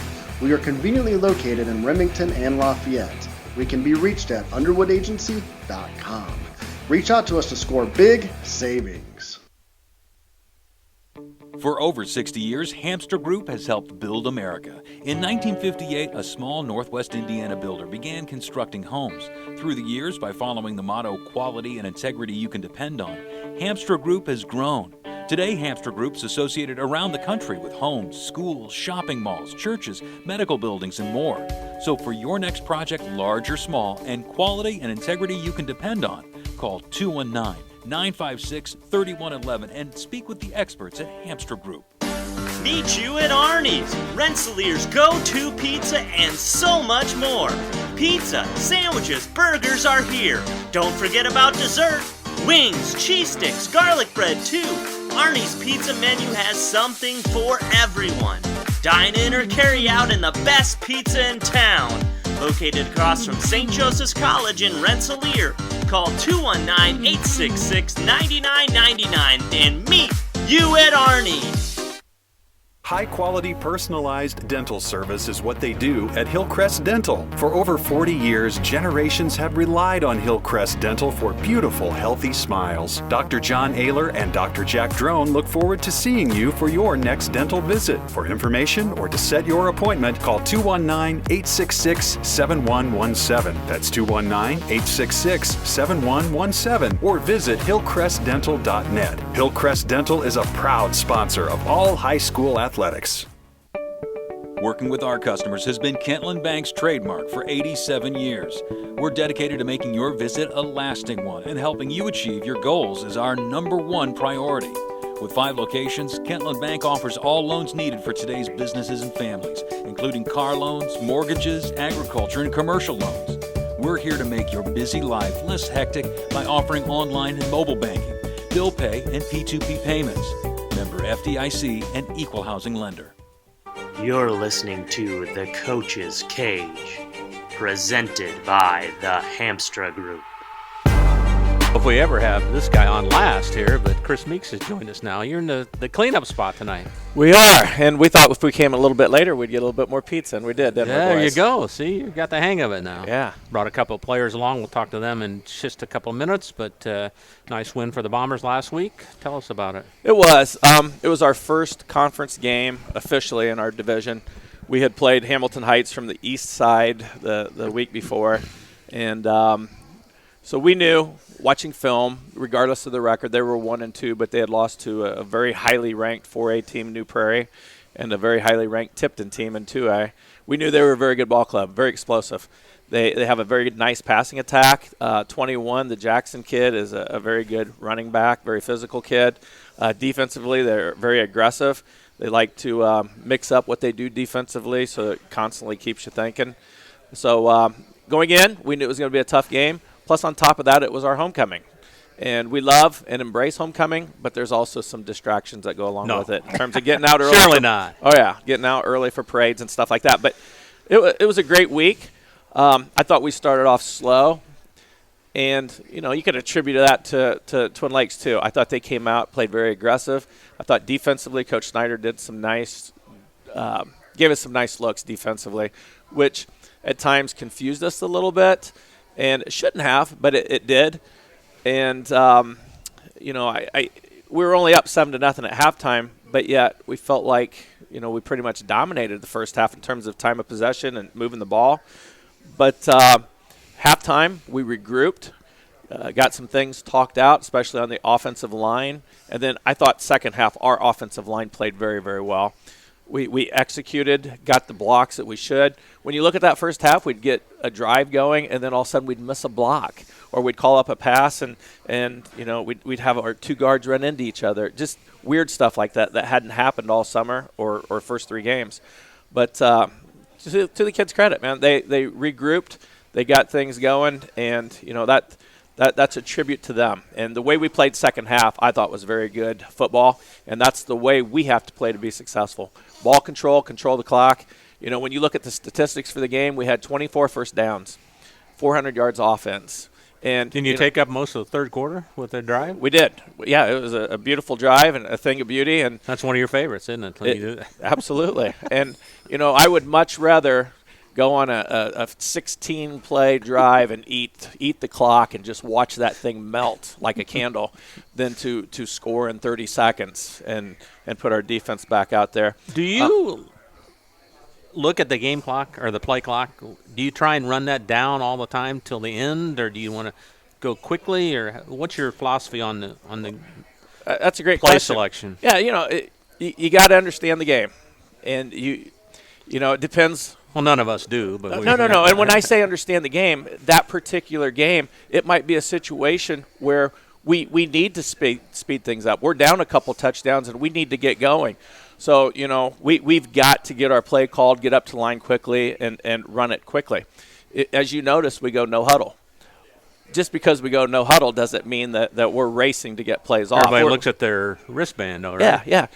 And the nice thing about the way we do it is we still run our style. We control the clock, control the tempo, but instead of the kids having to run back, get into a huddle, run up to the line, we have so many kids going both ways and play special teams, they kind of get a 40-second rest there. So I'll make the call. Tate'll keep things nice and calm. And, if the game dictates, we'll slow things down and run our tempo. If it's a situation, like I said, where we're down a score or two, we may have to speed things up and get as many plays in as possible. For instance, Friday night when we play West Lafayette, they're up tempo. As soon as the play's over, they're lined up ready to go. But they've got so many guys going one way that we need to slow it down on our side, because we've got guys that don't come off the field, and we've got to get a little bit of a break, and it'll be on offense. Go ahead. Coach, one other thing you had to like about last week's game, no turnovers. Yeah, 4 turnovers the week before. Man, that was rough. And it cost us a game. I mean, you guys. These guys are cringing over here already still. We're all cringing. That cost us a game. And as long as we live and learn from that was a hard lesson. And I thought our kids took care of the ball very well last week. And we created turnovers. We did some great things. We created turnovers by putting pressure on their offense and on special teams. So we played the game the way we needed to play last week, and as long as we do that, we'll be successful. Who played well for you? Like I said, offensively, we had 24 first downs, 400 yards offense. Tate Drone did a nice job of directing our offense. He was 7 for 10 passing, 65 yards. He also threw for 2 two-point conversions. So you might say to yourself, now hold on, Coach, why are you going for 2? Yeah, what was that all about? I was waiting for that from you. All right. We would have kicked the one, and we wanted to kick the one, but we have two actual holders on PAT snaps. Lakin Webb, who has been that guy for the last 2 years, he's been out all year with an injury, so obviously he couldn't do it. And then Corbin Matthew, our freshman, he's our safety. He's our holder this year. He went down with an injury. So I actually called the PAT team out on that third touchdown and forgot that we didn't. So I had to take the timeout. And we were not going to put our kids in a position where we're going to get somebody hurt, learning it on the fly. So at that point, we needed to go for 2. Bob, yes, who's played well. You forget we have our 3 KG player of the game sitting here with us. That's true, yeah. Well, let's Absolutely. Here we go. He'll tell us about it. Let's talk about that guy, all right?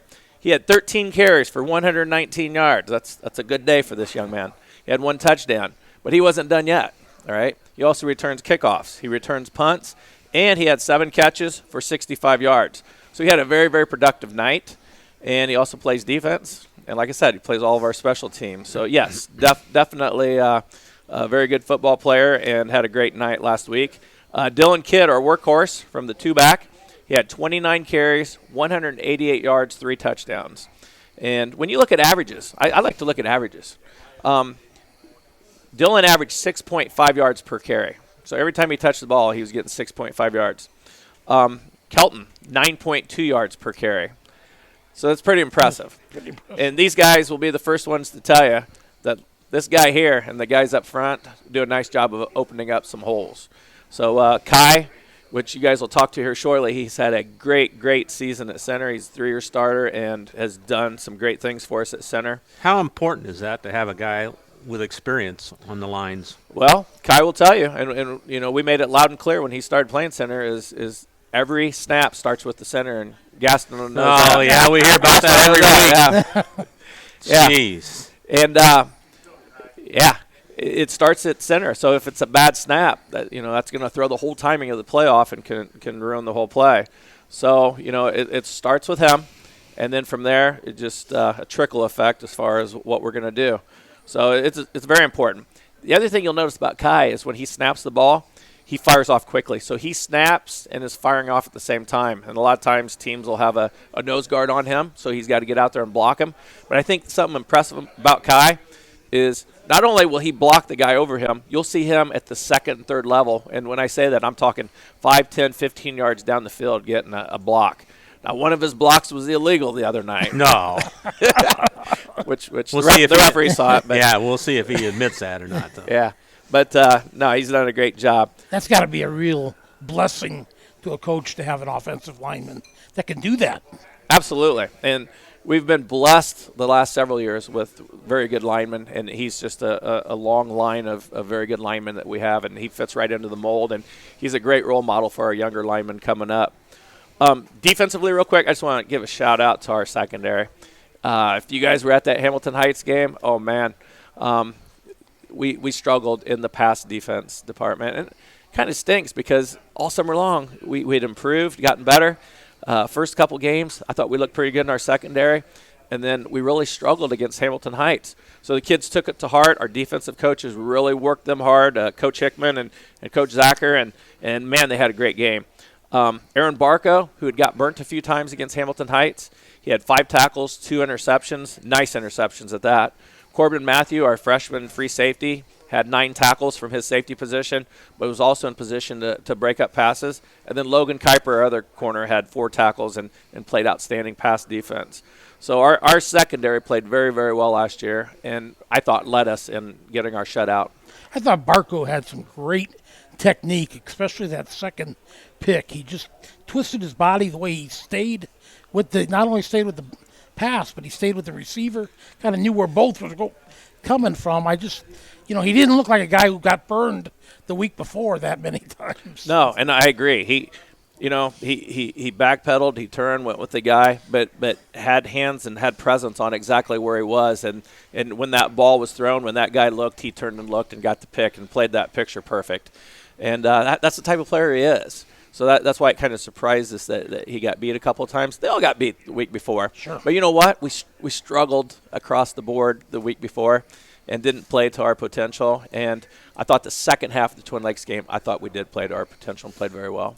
I'm going to give you a break now and toss it over to the gut players, and we'll come back and talk about Friday's game, all right? Yep. Kelton Hessen now has put on the headsets and tell us about the season so far. You've lost, 1 game so far? Yeah, we're having a pretty good season. We feel like we should be undefeated, but 1 loss is a good lesson for us, How does when you suffer that loss, does that tick you off? Do you think about it for days, or you forget about it, or what's your mindset there? I mean, definitely think about it a little bit, but think I could have done something different, or how we could have done it better, or yeah, you just got to come back and bounce back even better. Kelton, I got a question for you on overall, as a team, how much time do you guys spend, on the field practicing, looking at film, or just, game planning, and in the weight room? How is that split up? Is it about even, or? I don't know. We're together a lot, that's for sure. Do those 3 things go? Anything get the most emphasis? Does it change at all, or is it always the same? Definitely practice. That's when we're together the most. Tell us about your pass catching ability. What's it like being a receiver? And you seem to have a good connection with Tate Drone on how to get open, him giving you the ball. Tell us about your role as a receiver. I mean, I just try to do my best. We do a lot of work in the summer together, I guess. Does that help out a lot? Yeah, definitely. So he knows where you're going to be and stuff like that. Do you like running the ball or pass catching better?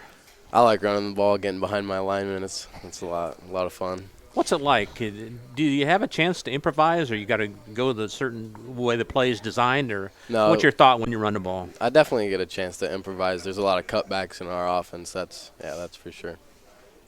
Kelton, did you guys? It seems like you got some pretty speedy backs and speed throughout, up and down the lineup. The linemen have speed this year. Oh yeah, maybe more so than usual. Did you guys work on speed? Yeah, or can you work on speed in the summertime? Oh yeah, we do a lot of agility work in the summer. Does that help you get a little quicker? Yes, it does for sure. What's it like? You're a senior, correct? Yeah. So what's it like this senior year? What do you hope to accomplish this year? Definitely a trophy, a championship of some sort. Trying to get a sectional win. That's great. So anything else, Billy, for Kelton? just keep it up. You're having a great season. Thank you. Thank you for coming out. Yeah, thanks for coming. I really do appreciate it. Turn it over to Kai now, and we'll talk with him about the linemen. Well, I should have Gasno come in here and talk about center techniques and all that stuff. So, well, how do you get to be a center? Nobody wants to be on the line. How did you choose that, or did you choose it? I mean, not really. I've been a center pretty much my whole football life. My brother Cole Reisner, who was a center for the state team, besides when he broke his hand before the state game. I mean, yeah, I was pretty much just born into it, and since even when I went to KV before I moved to Rensselaer in 8th grade, I was a center for I think 5 or 6 years in Pop Warner, and then came here and it just stuck with me, I guess. How did you start? Is somebody in your family, is that the way you started, or? No, well, when I played at KV, I actually started out as a tackle, and then they had me try center because I believe our starting center got hurt, and yeah, I guess they thought I did pretty good, and then just kept playing from there. You got a lot of responsibility. I mean, you got to snap the ball if it's in the pistol or the shotgun. You got to. If you get a bad snap, it's going to say, hey, the center is screwing it up, right? Yeah, so do you have pressure? Do you feel pressure or no? Yeah, definitely. And I've had, I think, 2 bad snaps this year, which I think about them almost every day. Every time I snap the ball, they just stick with me. But, yeah, especially this week coming into West Lafayette, number 50, he is an absolute tank, and he's got a few D1 offers, I believe, and just having to know that I got to snap the ball and then worry about blocking him at the same time, it's definitely going to be a challenge. But talk about West Lafayette playing them. Do you get excited to play them? I know they're especially after last year, considering we went into double overtime with them. We got a lot of guys back. I think we lost maybe 3 or 4 starters, and I know they lost a few good guys, but I know they've got a lot of guys returning. Like I said, number 50 is definitely their workhorse on the defensive and probably offensive line. He's a very good athlete, and just knowing I got to block him, knowing I got a great challenge coming this week just really excites me. But, yeah, their quarterback, he's definitely a different breed from last year. He's definitely a dual threat, and their running backs, they run very hard. And their O-line across the board is just pretty big and pretty strong, and they seem to really move people. So it's definitely going to be a challenge for us. But Kai, speaking of big, you got some pipes on you there. How much time do you have to spend in the weight room? Well, my junior year, I really took a break from it, which I regret. But as soon as the junior year ended, I actually went to the weight room immediately. Every week, every day, spent a lot of time. And then the past year, I think I've pretty much gained 100 pounds on all my lifts. And it's definitely helped me a lot. I've noticed watching film from last year and watching film from this year, I've definitely improved on being able to move people and just pretty much everything. Do you enjoy it? Do you like lifting and yeah, working definitely. in the weight room? Especially not even to talk about anything early, but when season's over, I'm definitely going to keep pursuing it. And but yeah, it definitely helps me a lot on the field.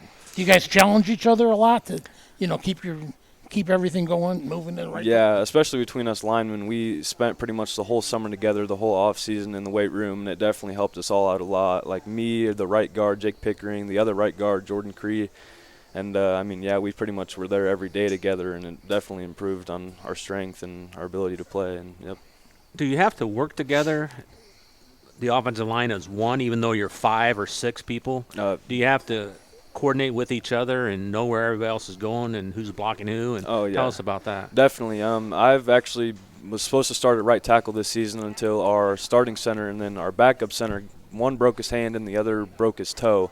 So I had to go back to center, and then I've pretty much played across the board, whether it be just in practice when someone's here and sick, just like Adam Mailer was this week. And then, yeah, I mean, everyone pretty much knows every position. So if something were to happen, we had to switch guys around, they definitely, I think, would be okay and be able to maintain our. You ever want to get in the backfield and run the ball? Oh, yeah. I'd love to, but no, definitely not built for that. Do you get satisfaction out of guys having great games behind you? Yeah, definitely, especially Dylan and Kelton. They'll both make it pretty obvious in their reports after the game that the linemen definitely do a lot of the work for them. I believe our offensive line is coached to move people instead of just influence block, and once we move people, get pancakes, it feels great. especially seeing our teammates get pancakes or move people and we congratulate them and high-five them, it's definitely a good feeling. And you guys just don't plow ahead. You pull and move around, don't you? Yeah, we do a lot. We do pull. When we do pull, though, it's definitely you're looking to get a big hit on someone, and that's always fun as well, especially watching in film. Everyone gets excited in film when they see a big hit, and, yeah. Go after those defensive backs, right? Yeah, exactly. Go after the little guys. What do you – go ahead. I'm sorry. That's all right. Tell me about how much fun is it playing for this guy, Coach? Oh, I mean, especially things like involving the community. They got these, you guys are out there on those events where you're teaching the little kids and just involved. There's always stuff like that going on, it seems like, with Bomber football. Yeah, that's the biggest difference I noticed between KV and Rensselaer is he is very involved in our younger kids and our younger generation of football, and it feels great being able to know that we can be out there helping them, setting up the future of high school Bomber football. And I mean, another difference I noticed between Rensselaer and KV is just basically how much more involved he is in football. Like I've talked to some of my KV buddies and just knowing some of the differences from here and there, it's night and day. And I don't know, it just feels good knowing we have a good coach. And even some of the kids will even talk about how good of a coach he is and how they wish they had someone like that. And yeah, it feels good. What do you want to accomplish the rest of this year? Well, I know me and the rest of my seniors all have our eyes set on one game, and that's the sectional championship, definitely against Andrean. We got to get there first, of course, but we're all excited for that game, considering what's happened the past 2 years and knowing who they've got, and yeah, just knowing we have a chance this year to beat them finally. Long way to go for that time. Oh yeah, definitely. But one thing I'd like to see is maybe seeing Hamilton Heights again in the Hoosier crossover. Oh man, yeah. Still a little bad taste in your mouth there. Oh yeah, it's going to be for the rest of the season. It was all last week, and I know that's what we were thinking about when we were getting ready for Twin Lakes. We're not going to let a slow half come again, and I mean it did, but we'll definitely fix it this week. But yeah, that bad taste is going to be in there until hopefully we can get a second chance. Thanks for coming out. I really do appreciate that. Thank you. So get back to Coach Meeks now, and Coach, tell us about Friday night. Well, I think these guys kind of alluded to it a little bit. West Lafayette is loaded, as they are every year. They have outstanding speed, outstanding athletes. The player that Kage was referring to, number 50, can't really say his name very well, but anybody know how to say it? Yeah, we just call him Mo. Number 50. Yeah, Mo. And you go to the game, you'll spot him right away. He's a state runner-up in wrestling, lost a heartbreaker at the end by a point. Extremely athletic, extremely quick. Multiple D1 offers. I was looking at his rivals account, and he's got several Division I schools that are pursuing him, and rightfully so. I mean, if you watched the game last year, he was disruptive, and it wasn't lack of trying. We tried to block him, and through film study and by having played him last year, I think our guys will do a better job this year, and hopefully, I don't know if we'll block him, continuously for 48 minutes, but I'm hoping we get a lot of good blocks on him where we can get some success going in our offense. So he'll play defense, but he'll play a little bit of offense too. They'll play him at some tackle position on offense. So he's a very good football player. But besides that, their quarterback is a dual threat. He's very quick. He's a running back that plays quarterback. He can throw the ball well. They've got some great receivers, as they do every year. So our offense needs to control the ball, needs to control the clock. We need to finish out drives, move the chains, put up scores, finish off drives. Defensively, we're not going to stop them every series, and we know that, but we've got to get some stops. So whether it's getting some pressure on the quarterback or deflecting passes or just, slowing down the running game, we've got to do a little of all the above. And if we do that, hopefully we'll put ourselves in position to win. 2 years ago down there, I believe it was 14-6 at halftime, and then they hit an onside kick coming out of half, and then that turned the whole game around. And last year it was a double overtime, great game. So we expect a great game with them. And I think Kai alluded to it a little bit, too, that we'll be playing without a few guys. But that's the great thing about high school sports is how will our kids respond to that? And, if this week's any indication, our kids have handled adversity very well. And the other kids that are stepping up to take the place of those guys are excited, and they have performed very well this week. And we're excited to see how this thing molds together come Friday night against a very good opponent. And I expect our kids to give it all they got and be right in it at the end. I don't know if I've ever asked you this before, all the years I've talked with you, but do you ever game plan? Do you ever have any trick plays? Do you ever have any gadget plays that you just hold out for one team? I know you're not going to reveal that, but, I mean, is that in your thought process at all or no? Yeah. Again, it depends on the opponent and so on. I mean, some teams are so disciplined that, I mean, it's not a good idea to pull something that up. Let's fake a punt this time or an onside kick. I'll give you an example, and these guys know it. The Hamilton Heights game. Immediately, that Monday, we talked about we feel like we can fake punt on these guys. So we put together a nice fake punt. And our first series, when we had to punt, we ran it and executed it perfectly. So you have a designed play on a fake punt then? For that week we did. Yeah. I mean, that game we felt like we were going to run it at some point. You saw that during the film? Is that what you were saying? Yeah. We just noticed how their linebackers were playing on their punt return team, and we felt like we could get Kelton out in the flats. And Kelton held on to the ball and did a good job. So, but yeah, that's our playmakers making plays. And yes, there's definitely things like that we feel like we can do. We're not a huge gadget type team.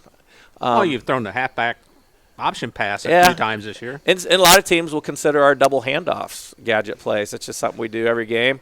Or our fullback trap where we roll it back to our fullback and run a trap out of it. A lot of teams would consider that gadget. So I guess we have things like that. Yeah, but we just run them every game. Right. Yeah. How about the younger Bombers? What have they been doing? Yeah, our middle school played last night. They played at South Newton and had a nice win there. Our JV went to Twin Lakes. And our JV was playing very, very shorthanded because, as you guys know, we start 4 freshmen, kids that normally would be playing JV. We have several sophomores that play a lot and start. So they're kind of shorthanded, and then we've went through some quarantining this past week. So they lost a tough game on the road, 24-20 to Twin Lakes, but our coaches said they played very hard, played well, and did a lot of great things. So that was great to hear. And then the ever-important flag football, Bob. Absolutely. Yeah. So we have right around 100 kids signed up. We had our first games last Sunday, and it was well attended. And our coaches did a great job of coaching our high school players, and kids played hard and a lot of scoring. So we're looking forward to another great Sunday of flag football. So young kids are up and going, and I'll throw this out too. On September 24th. The week we play Lafayette Central Catholic. Right. That'll be our youth football night where we bring all of our campers in. We had over 200 kids participate in camp this summer. The Indianapolis Colts are coming as well. So they're bringing their it's called Colts in Motion. It's a huge 40-foot trailer. They got the Super Bowl trophy. They've got ticket giveaways, all kinds of things. So hopefully our fans come out, not only support the Bombers, but support the Colts too. And as you guys know, a couple years ago, they were supposed to come and have their big fan fest at Rensselaer, but they couldn't come because of COVID. And now it's all planned out in June of 2022. They'll have a big concert downtown. They're bringing players for autographs, and it's going to be a huge deal. This is all part of that. That's something 3KG should get involved with, Absolutely. Maybe we can work on that. Absolutely. Yeah. You always make it a spectacle. That's awesome about you, what you do to try and promote Rensselaer football, young and old. Here's the thing, Bob. We have fun with what we do. Absolutely. And I've said it many times. When you see these guys out there working with young kids, those young kids have a great time, but these guys have even more of a fun time. Sure. And they love working with the young kids, and it's just a big family. So we enjoy doing what we do, and nothing pleases me more. I love winning these ball games, but nothing pleases me more is when Russ Martin announces the Bombers lineup victory formation, we get the win, and just seeing those young Bombers and old Bombers line up on that field and do the Bomber Jacks. That's fun for me. Cool. Yeah, it's a cool tradition, and we want to keep that going. Chris, good luck, and go get him, okay? All right, hey, thanks a lot. Chris Meeks and Kelton Hess and Kai Reisner from the Rensselaer Central Bombers. Back to wrap things up on the Cage right after this. Meet you at Arnie's, Rensselaer's go-to pizza and so much more. Pizza, sandwiches, burgers are here. Don't forget about dessert. Wings, cheese sticks, garlic bread too.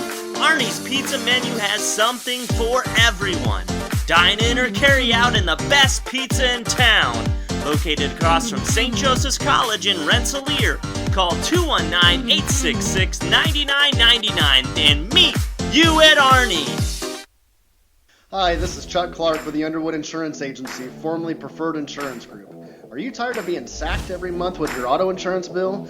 Do you feel you just pay your premium to your agent and never hear from them?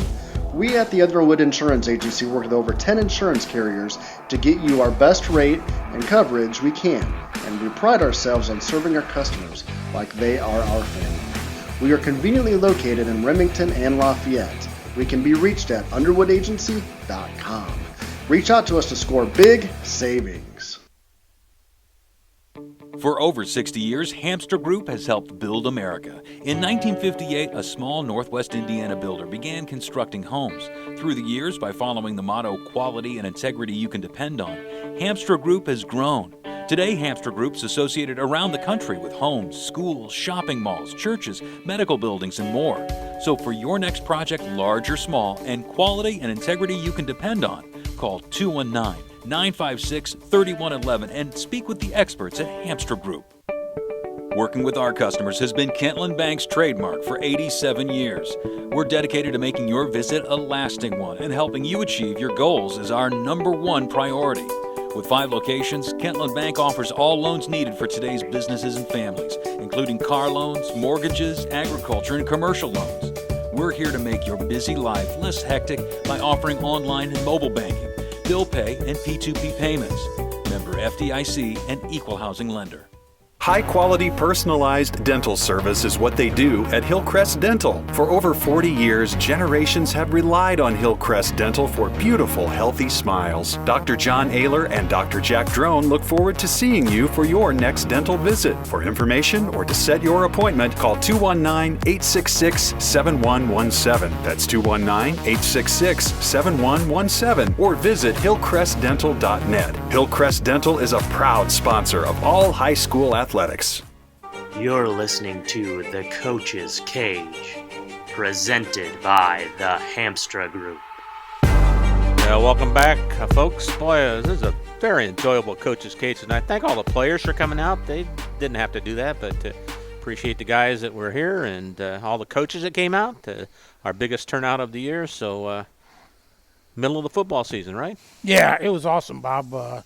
Coaches gave us a lot of, just hanging with us and spending the better part of the night here with us at Arnie's. Boy, it was just a fun atmosphere again, and really, like you say, our appreciation to them. And that was a great idea you guys kind of teamed up on last week. I know you were talking and said, hey, let's have some players out to these games. Sure. I think that really is a big benefit for both of us. That's going to be fun for all of us involved. Cruises were great. The Rensselaer guys, Hessen and Reisner, were great, so we do appreciate that. Hopefully they like it, and we can keep doing it. Absolutely, and I can't wait till Friday night, man.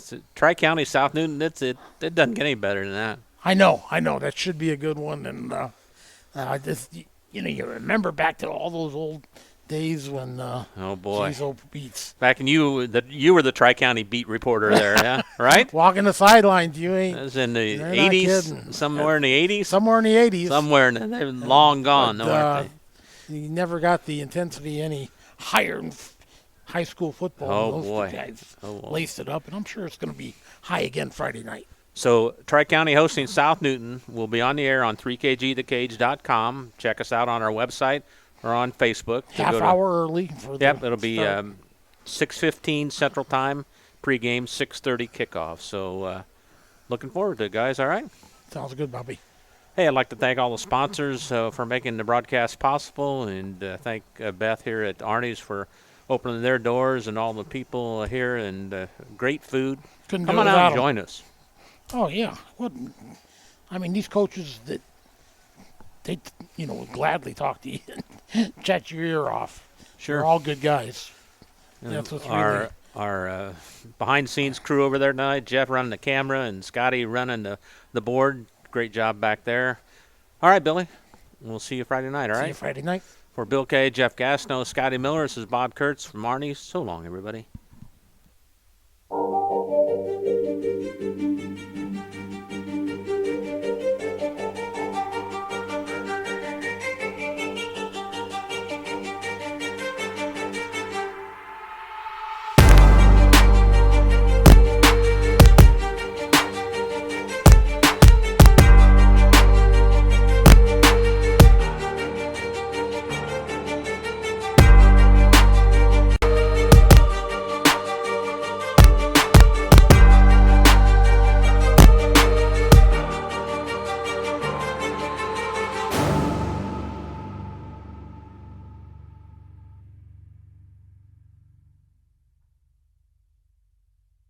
The proceeding was a presentation of 3KG Community Broadcasting.